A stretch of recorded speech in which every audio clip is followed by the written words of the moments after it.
আসসালামু আলাইকুম ওয়া রাহমাতুল্লাহি ওয়া বারাকাতুহু। ছোট্ট বন্ধুরা, আশা করছি সকলে আল্লাহর অশেষ রহমতে অনেক অনেক ভালো আছো। আজকে আমরা আলোচনা করব সঠিকভাবে রোজা পালন করার নিয়মকানুন। আমরা সকাল থেকে সন্ধ্যা পর্যন্ত যখন আমাদের খাদ্য পানাহার বর্জন করি, কিন্তু এমন কিছু যদি না জানি যার কারণে রোজা ভেঙে যায় অথবা হালকা হয়ে যায়, তাহলে আমাদের রোজাটা শুধু না খেয়ে থাকাই হবে।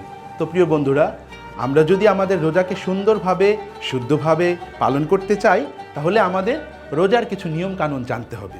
তো চলো আজকে আমরা প্রথমে জানবো রোজা ভঙ্গের কারণ। এমন কিছু কাজ রয়েছে রোজা রেখে যেই কাজগুলো যদি আমরা করি তাহলে আমাদের রোজা ভেঙে যাবে। তার মধ্যে প্রথম হচ্ছে রোজা রাখা অবস্থায় ইচ্ছাকৃতভাবে যদি আমরা কোনো খাবার খেয়ে ফেলি অথবা পানি পান করে ফেলি, তাহলে আমাদের রোজা ভেঙে যাবে। দ্বিতীয় হচ্ছে যদি কেউ রোজা রেখে ইচ্ছাকৃতভাবে বমি করে ফেলে, তাহলে তার রোজা ভেঙে যাবে। তৃতীয় হচ্ছে যদি কেউ সাহারির সময় উঠে সাহারি খেতে খেতে এমন সময় হয়ে যায় যে ফজরের আজান দিয়ে দিয়েছে, তখন তার রোজা হবে না। মানে সেহরি খেতে খেতে যদি ভোর হয়ে যায়, আলো ছড়িয়ে পড়ে, সেই সময় যদি আমরা সেহরি খাওয়া অব্যাহত রাখি, তাহলে আমাদের রোজা হবে না। আর সর্বশেষ হচ্ছে আমাদের ইফতারের পূর্বে, আজানের পূর্বেই যদি আমরা, সূর্যাস্তের পূর্বেই যদি আমরা ইফতার করে ফেলি, তাহলে আমাদের রোজা হবে না। প্রিয় বন্ধুরা, চলো এবার আমরা জেনে নেই এমন কিছু কাজ যা করলে রোজা ভেঙে যায় না, কিন্তু রোজা হালকা হয়ে যায়, রোজার সওয়াব কমে যায়, রোজার প্রতিদান কমে যায়। তা হচ্ছে রোজা রেখে যদি আমরা ঘুমিয়ে সারাদিন কাটিয়ে দিই। কিছু আমরা অনেকে আছে না যে সারাদিন ঘুমিয়ে কাটিয়ে দেই, যে রোজা রেখেছি ঘুমের মধ্যে সারাদিন কাটিয়ে দিয়েছি, এরকম যদি হয় তাহলে আমাদের রোজা হালকা হয়ে যাবে। দ্বিতীয় হচ্ছে রোজা রেখে যদি আমরা সারাদিন ধরে কার্টুন অথবা ভিডিও গেমস খেলি, তাহলে আমাদের রোজা হালকা হয়ে যাবে। রোজা রেখে যদি কারোর সাথে আমরা ঝগড়া করি, কাউকে গালি দেই, অশ্লীল কথা বলি, তাহলে আমাদের রোজা হালকা হয়ে যাবে। রোজা রেখে যদি আমরা মিথ্যা কথা বলি অথবা বাবা মার কথা না শুনি, তাহলেও আমাদের রোজা হালকা হয়ে যাবে। প্রিয় বন্ধুরা, তাহলে রোজা রেখে এ সমস্ত কাজ করা যাবে না।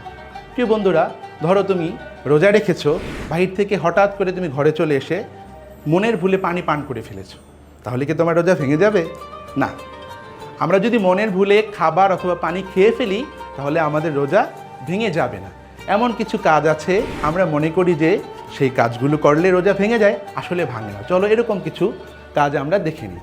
প্রথম হচ্ছে যে মনের ভুলে যদি আমরা কোনো খাবার অথবা পানি খেয়ে ফেলি এবং পেট পুড়ে যদি খেয়ে ফেলি, তাও আমাদের রোজা ভাঙবে না। দ্বিতীয় হচ্ছে রোজা রেখে আমরা অনেকে মনে করি যে ব্রাশ করা যাবে না। হ্যাঁ, রোজা রেখে ব্রাশ করা যাবে, তাতে রোজার কোনো ক্ষতি হবে না। আবার অনেকে ভাবি যে রোজা রেখে তো হাতের নখ কাটা যাবে না, চুল কাটা যাবে না।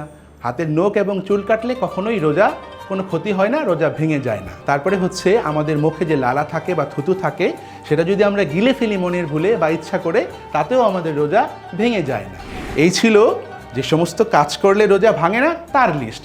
এবার আমরা জেনে নিই, চলো রোজা রেখে আমাদের কি কি কাজ করা উচিত।